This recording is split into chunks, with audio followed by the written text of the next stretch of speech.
Bonjour, mwese ndabaramukije cane. Ego, reka ndabipfuriza igitondo ciza umwe wese aho aherereye bivanye n'ivyo arimwo n'ahari. Mu ncamake ngerageje rero gufasha abantu bamwe bamwe bamaze imisi babwirwa bino bintu, bamwe bakabifata minenegwe, abandi ntibavyumve, abandi bakabifyinako.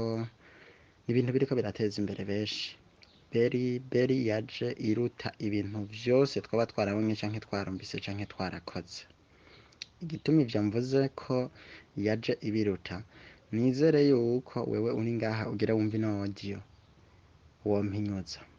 Ni kangahe wabonye umugambi ushobora gushiramwo amafaranga y'umutahe, mugabo ayo mafaranga y'umutahe akaguma ari ayiwawe, umwanya n'umwanya uyakeneye ukayakoresha.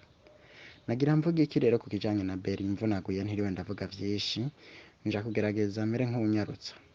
Muntu woba uzi ko uri ngaha muri groupe umaze ukwezi, umaze amezi abiri, uriko urihweza ibi bintu, sindakubesha aho uyu mwaka uzorangirira uzovyicuza impamvu ibi bintu wabimenye hanyuma ntubikore. Beri iriko irahindura amateka y'abantu benshi, iriko bagira abamiliyoneri benshi, iriko bagira abatunzi, kuko muri Beri amafaranga washizemwo iyo ukoze ibisabwa nk'uko bitegekanijwe, ukwezi guhera uruhera ruvyaye urundi. Bigenda gute? Amafaranga washize muri Beri, ica mbere, Beri nshaka mwumve neza ico arico. Beri ni exchange, ni biro de change icuruza coin. Hanyuma muri Beri duhabwa ico bita signare. Iyo mvuze signare naho dukora trading. Iyo mvuze trading ni ururimi rw'icongereza, ni ukudandaza. Bisigura ngo umuntu acuruza ibirato ni umutrader w'ibirato. Umuntu acuruza ibiharage ni umutrader w'ibiharage. Ico bisigura. Natwe turabatrader, batrader amahera, tudandaza amahera.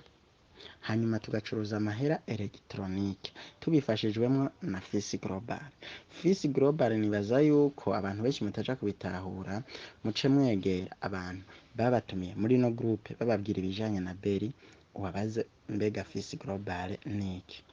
Ariko nciye ku masonga, Fisi Global ni ikigo catanguye kuva muri 2020 kiriko kirafasha abantu ku rwego rw'isi, hanyuma bija kurangira gikoranye n'iri shirahamwe canke iyi societe idandaza amakoini bita Beri.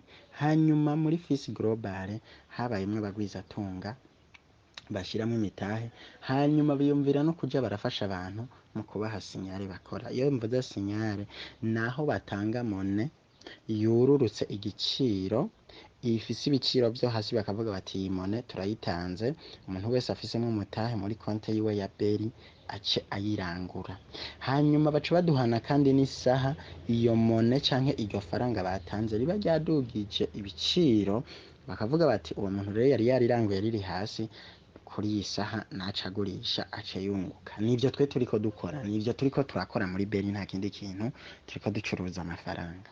Hanyuma kandi muri Beri, igihe cose uzoba winjiye, umuntu yakwinjije nta kintu na kimwe aronka ku mahera yiwawe. Umuntu yakwinjije, societe imushimira igihe waguze ukagurisha iyo mone canke iryo faranga batanze mu gihe wariranguye ukongera ukaricuruza. Igihe rero ivyo wabikoze, societe irashimira umuntu yakubwiye aya makuru ya Beri.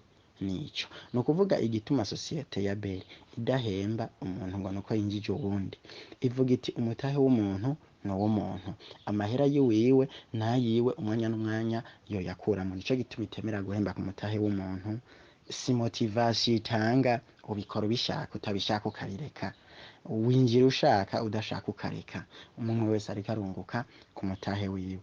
Hanyuma societe rero ako gashimwe iha umuntu yaguhaye amakuru, ntikamuha ku mutahe wawe, no, nta nubwo ikamuha ngo nuko kubera winjiye, oyaye, ahubwo iraraba ngo mbega naka ko yabwiwe amakuru na naka, uno munsi akaba akoze kandi akaba yungutse.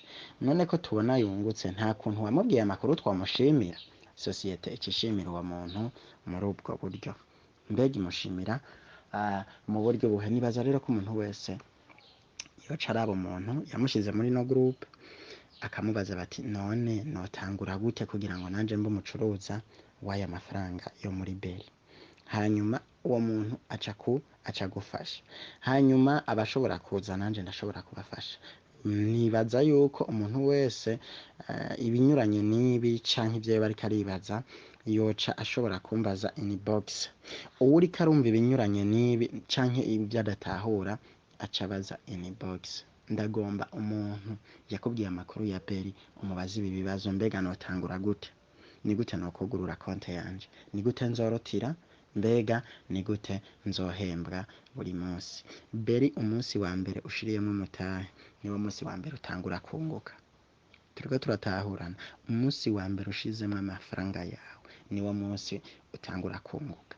Uzoguma rero uriko uracuruza, sosiyete nta munsi n'umwe idatanga sinyare, nta munsi n'umwe idatanga mone, turangura tukongera tukagurisha. Nibwo buryo twungukamwo, nta bindi bintu dukora, nta buhinga dushiramwo. Isaha baba bayiguhaye n'iminota, isaha yo kurangurirako n'isaha yo kugurishirizako, ivyo vyose uba ubifise. Nibaza yuko mutahuye.